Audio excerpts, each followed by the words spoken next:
Welcome to Last Resort Network. This is Ben. I'm happy to bring you the inaugural episode of Classic Movie Reviews. Each episode, I will recap and review a notable classic movie, with a focus on ones that may have been overlooked in the sands of time, although I won't be afraid to review a bona fide classic from time to time. My criteria for a classic movie for the sake of the series is pre-1990.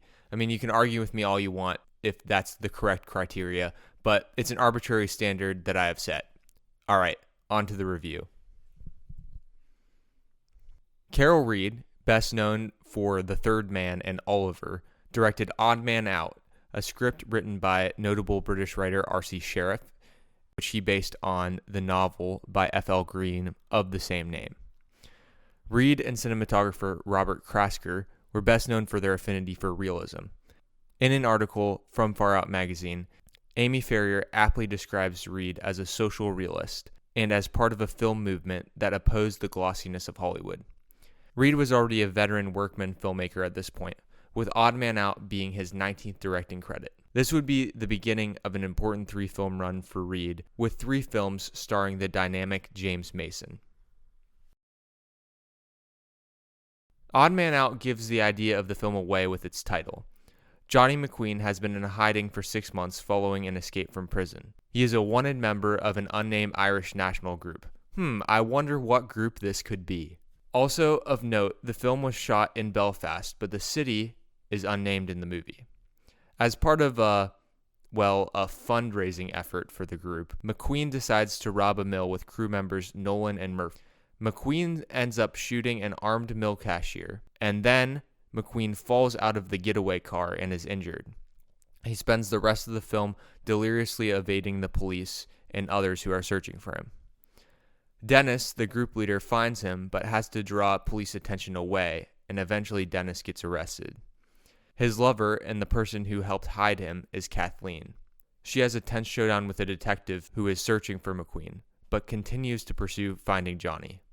Multiple characters also pursue Johnny, leading to a climactic finish to the film.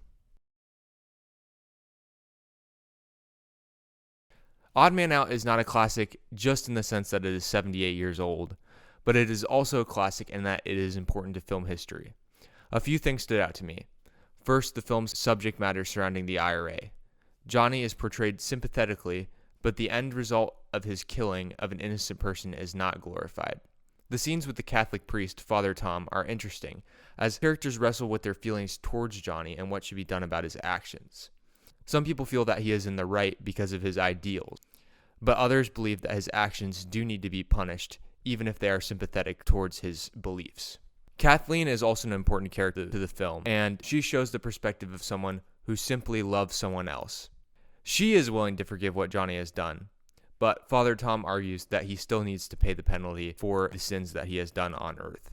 I also appreciate that this film leans into surrealism just a little bit. Reed is able to take advantage of the fact that Johnny is delirious with a bullet wound throughout the movie, and there's different scenes where he drifts into dreamlike states, and Reed is able to utilize the surrounding things such as bubbles and spilled beer or paintings on the wall to make some interesting things come about from a filmmaking perspective. So while the film is grounded somewhat in reality, it's based on things that happen in real life, Reed is still able to utilize the medium of filmmaking to make his story more compelling. I gave Odd Man Out a 4 out of 5 on Letterboxd, with definite 4.5 potential as I reflect on the film and possibly rewatch it. I had watched The Third Man previously in a college class called History and Film, and remember thinking that film was very captivating. The same can be said of Odd Man Out. The struggle of the characters as they reconcile the actions of a controversial figure, and Johnny McQueen's own struggle surviving through his injury, give the viewers much to reflect on. I appreciate the filmmaker's willingness to lean into McQueen's delirium. This adds an interesting filmmaking perspective on the movie that otherwise would have been a straightforward, realist picture. Carol Reed is a director who I definitely want to check out more of. Classic Movie Reviews is brought to you by Point A Insurance. Point A Insurance is a family-owned, independent insurance agency that wants to connect you with the best possible rates and the best possible insurance carrier with the best possible coverages. Point A is the way to save money on auto, home, and business insurance. Call Point A at 614-486-7300 or email them at service@pointains.com. Point A Insurance. Your success, our mission. Join me again next week as I will be reviewing Dario Argento's Cat O' Tales as part of our classic Horror October series. So don't miss out. This has been Ben on Last Resort Network, your last resort for movies and more.